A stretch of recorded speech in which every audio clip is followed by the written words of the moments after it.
Hi, Britt. How are you doing? I'm well. How are you? Well, thanks. Well, hey, everybody. I'm Julia Taylor with Offit Kurman, and today I'll be interviewing Britt Tegeler from Tegeler Construction and Supply as part of our Views from the Right Side series. Britt, let's take it away. How are you doing today? I'm doing great. We are fortunately very busy right now. That's excellent news. That's excellent news. Well, can you tell us a little bit about what the primary goods and services offered by your primary business?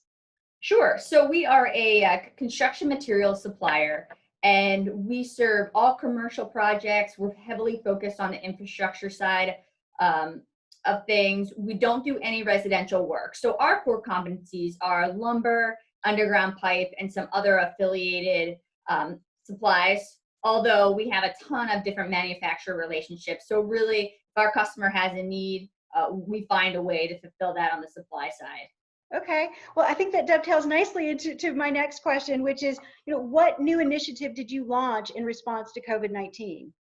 So, in response to COVID-19, we have started producing and selling different PPE materials. Okay. So, that I'll start with first on the mass side of things. So, what we ended up doing, and we're not producing these in house. In fact, what we did was we leveraged a lot of the existing manufacturer partnerships we had. So, we have two relationships with one manufacturer in New Jersey and one in California. And a cool story, they were both uniform manufacturers prior to COVID, and their work just stopped. So they said, okay, well, we'll get into producing these high quality, durable, reusable two-ply masks. So we linked up with them, and we had a very high customer demand. So our customers are contractors, subcontractors, and in order to work on the job sites, to continue work on a lot of these very critical infrastructure projects, they needed the PPE. And this is prior to even the governor mandating this. Job sites were just a little bit ahead of it, because if you look at construction, the reality is the social distancing and keeping your spacing is very hard on a construction job site. So all of our customers were very diligent in making sure as many safety practices were in place as early as possible. So the cool thing is we've been able to design some awesome masks. So we've really found a bit of a niche on the custom mask. So most of our customers are getting custom logo masks as a way to not only protect themselves from a health and safety perspective, but also just to expand and extend their brands, which has been really cool to see. And then in addition to that, we also had on-site temperature tracking. So everyone that comes onto site every single day needs to track their temperature. It all goes through an app. All of us see it. Every party on the job site sees it. So what we did was we ended up sourcing thermometers, and we wanted to source that domestically, but it was just, we weren't able to do that in the time frame that our customers needed it, which was yesterday. So we ended up, we sourced those overseas, and that's the first time our company has done any type of foreign importing or anything of the sort. So that was a learning experience, and we partnered with a very experienced broker who knew what he was doing, and it worked out well. So we got a bunch of infrared, no-touch, compliant thermometers on the ground, and we pretty much sold through all of those. Wow, that's amazing. That's amazing. So you're still producing the masks, and are you trying to resource more of the thermometers?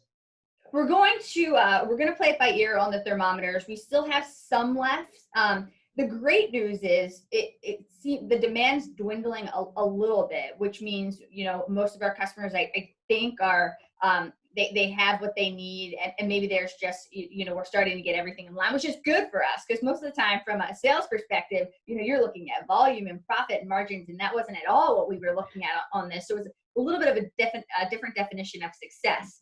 As far as the masks, yes, we are continuing to produce those thousands. I think we've done 30 to 40,000 custom masks at this point, and it's a lot of repeat business. So a lot of customers are continuing, or they're getting different designs, and we will do that as long as we need to keep these job sites thriving, because in order for the job sites to continue to run and move and thrive, everyone on the job site has to be protected. So whatever that, as long as the demand is there, we will be here to supply it. It doesn't matter, when that ends, we will be here. And you supply construction materials and supplies, and now you're doing PPE. How did you pivot? What kind of steps did you take in order to shift? Sure. For us, it wasn't a huge pivot in that we already have our systems in place to sell materials. That's what we do every single day. We're working with manufacturers and vendors. We're handling all the site logistics and the trucking and the delivery schedule. So it was very similar in that regard. All we were doing was linking up with different manufacturers and supplying a different product. But as far as the actual processes of it all, we've been built to do that. That's what we do every day. So it really wasn't tremendously challenged. I learned a lot about PPE, which I wasn't familiar with, as did our whole company. But like I said, we had these processes in place. So it was a fairly easy pivot, if you even want to call it that. Yeah, it sounds like it's from what you're saying that it was a function of your clients have needs and your customers have needs, and you're willing to do what it takes to get those needs met, to keep those sites operational. That's absolutely correct. I mean, the only thing that matters to us as a company is that we take care of our customers and that they're happy and that they can thrive. And although this is a short-term, hopefully a short-term scenario here, we're just building long-term relationships in the end. And that's going to suit us very well. It's going to suit our partners well. And throughout this whole thing, we've been able to jump and serve a need out of nowhere. And I should say that our customers and partners have really valued that. And it's done nothing but strengthen our relationship, which is all we ever want to do. That's always the end goal. And so who or what inspired you to do this? Again, that goes back to, we just simply listen to demand. And that's what we do with everything. You're only successful as the demand that you have.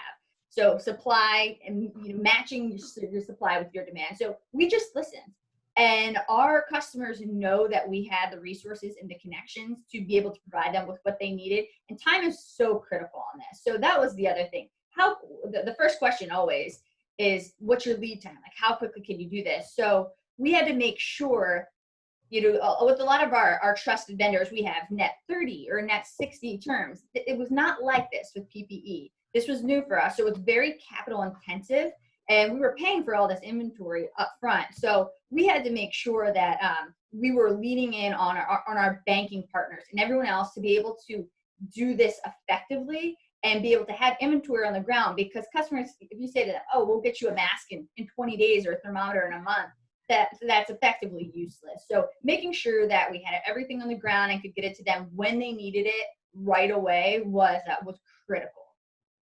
Did you have to take a lot of steps to promote this new offering? It wasn't again, it was a response to demand and customers' need. But what it did do, there was a lot of word of mouth and referrals after customers were wearing it on job sites, and somebody would say, "Hey, where'd you get that mask?" Or, "That's really cool looking. Where did you get that? Looks comfortable, durable," all of these things. So it was a lot of word of mouth. And we did do some things on our LinkedIn platform and some of the social medias, because we wanted to expose it far greater than just our existing customer base, because we knew if it was helpful to them, it would be helpful to a lot of other people. So certainly we added that and did some marketing in that regard on different platforms. And how would you define success for your new initiative? Success, as I said, it's different in that we weren't looking at, let's sell as many as we can, make a lot of money. It was quite the opposite. The success was, how valuable can we be to our customers? Can we match the demand that they have with the supply that we have? And I had, as a business owner, I have to be careful about that, because from a financial standpoint, we can't be left with a ton of inventory on the ground that we're not selling through. So I had to be very strategic and also take some risk. And okay, this is what I'm hearing and seeing, and I think this is going to match demand. So I think, again, we've been able to serve our customers quickly. Every time they've had a need, we've been able to execute. We haven't, knock on wood, had really any negative feedback, and we're continuing to serve. And like I said, we will do that. And I think the biggest indication of success for us is that our job sites, all the ones that we've personally been on, all the ones I've talked to other people about, have continued to move full steam ahead. We've had a couple of small closures here and there if there was some kind of a COVID case on site and they had to do some cleaning. But other than that, all of our job sites have been full steam ahead. We've even kicked off some new projects. So I would say, we were a small part of a solution in helping job sites to continue to thrive and move safely and effectively. And one of the things I thought was interesting that you mentioned was that the source for the masks were local or either domestic, and that they had made uniforms prior to COVID. Were those factories or those manufacturers, had they slowed down because of COVID? That's a great point. And I think that's been a very rewarding, if not the most rewarding part of this process for us. In fact, they had almost completely stopped work, were concerned about where the direction of their companies were going, respectively. And so we actually helped them, just our demand alone helped them to bring back a ton of their labor, in particular sewers, because all of the masks that we sell, they're hand sewn and they're really great quality. I mean, these were people that were producing really high quality uniforms for professional teams, club teams, youth teams, you name it. So there's a lot of, it's very labor intensive, and we were able to help those manufacturers bring back a lot of their people so they could continue to work. So that was incredibly rewarding. I can only imagine. I can only imagine that must have been really wonderful. So what has been the biggest challenge so far in doing this? You are in the construction supply game. This is not what you do. What have you had to learn, and what have been the biggest obstacles in bringing this about? The biggest obstacles we're all fighting here.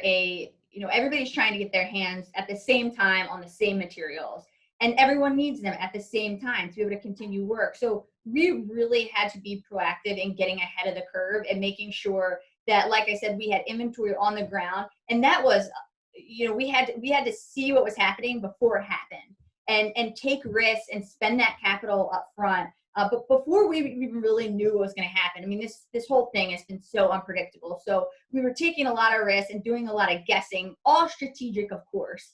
But it was making sure that we could fill the demand in the time frame that was necessary, and being able to set ourselves up in a way where we could do that. So that was definitely the biggest challenge. And then also from a technical standpoint, just learning the products and making sure that we really were selling the best quality, the most compliant, the most protective, because these were new. This is a diversification, if you will, of different materials that we don't know very well. So we had to make sure we were educated so that we could properly educate our customers, and making sure that we were living up to selling what we thought and said we were. And then were you able, did you just use cash on hand? Did you have to do, I know you had to import the thermometer, so that was probably a different experience for you. What was that like, going through the process of importing? That was a little bit scary, just because I'd say very scary. Just total unknowns. Again, you're paying for it all up front. This is the first time we had worked with this particular broker, but he came by referral. We knew he knew the business. And that's, again, if I strip it all back, that's what it comes down to. Why we were able to do this, why we were able to do it effectively, why we were able to do it quickly, is all of the different partnerships and relationships. And most of them have been longstanding. In this case, the broker was new, but again, by referral, and just leaning on those experts and leaning into that partnership. And if there's anything I learned throughout the duration of this process and continue to learn, is there is no time wasted in nurturing those trusted relationships. And I call it the war room, which is typically your CPA, your banking partner, bonding, could be real estate agent, attorney, and maybe one or two other key players, and keeping that war room as strong and as tight as possible, because those relationships aren't built overnight. So, and especially in the peak of this pandemic, you really realize how important and critical those relationships are. And certainly it was evident as we were going through this, and being able to lean on those partners, and they're allowing us to do what we need to do quickly and effectively. They're also seeing our blind spots. They're also proactively setting us up for success before we even know that we need these things. So it was a team effort from our war room. And how long do you anticipate continuing to sell masks and thermometers? I'm hoping that we don't have to do it much longer, because this pandemic is gone and these restrictions are gone. But there is no end date for us. There's no deadline. We will do this until our last customer, the last demand or last request we have. is done. But until that, we're going to continue to do it. So overall, this experience, and it sounds like it's been relatively positive for you in light of it being a somewhat terrifying and a difficult experience, but at least what you've learned over the course of it. What would you say you've learned, or what's your best takeaway from this experience? Sure. I just spoke to the one, and I think that's the biggest lesson I've taken away is just, as cliches it might sound, after all, they are cliches for a reason. The strong partnerships and relationships, they're absolutely everything.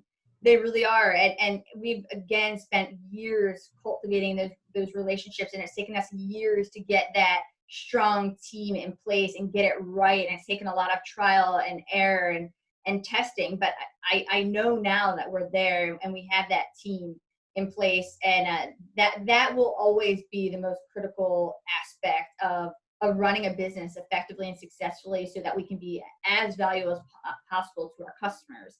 A couple of other of the takeaways is just the human race in general is just so resilient. You know, you have everybody is trying to adapt here and make it out alive. Some people are thriving, but whatever the situation is, everybody has learned to move and adapt. So that resiliency aspect of humans has been really incredible to see. And then I think from a looking introspectively at our company, I'm really proud of our team for, as a small business, the one advantage we have, especially if you're looking in comparison to the bigger corporations, is we have we have the ability as a small business to adapt and move quickly. We're not this big engine where all these moving parts like a big corporation has to move. That's just a bit harder. So I've really realized internally how quickly and willing and happy our team is collectively to get into something new. It's like, okay, well, we don't know what this is, but we know our customers need it, and we're going to go head down full throttle and figure this thing out. So that figured out factor, that confidence that we can do it, and to do it with joy and happiness and kindness was incredible to see. And so how can others learn more about your COVID-19 efforts as well as your primary business? So our website is tegelercs.com, and you can find more out about our company there. As far as our COVID efforts, the best way to figure out what we're doing and how to get in contact with us is through our LinkedIn platform. We're also doing a lot on our Instagram and Facebook platform as well. So that has all the contact information. We show all different kinds of masks and proofs and some examples, so you can check that out there. So if anybody's interested in ordering masks, or if they need thermometers, not just for job sites, but for other purposes, that their best bet is to go through the LinkedIn and then to reach out you through those contact information. Absolutely. And as I always tell everybody, feel free to reach out to me personally, and I will make sure you are taken care of and we get you all squared away. Brilliant. Well, I can't thank you enough for your time, Britt. I think it's just amazing what you've been doing. And I really do see it as a result of all those partnerships that you've been building over the last few years. I've seen you do this. I know when you started this business, it's pretty amazing what you've done in just a short few years. And I can't thank you enough. I can't wait to see what you do next. Thank you so much, Julia. You have a great one. You too. Bye-bye. Bye-bye.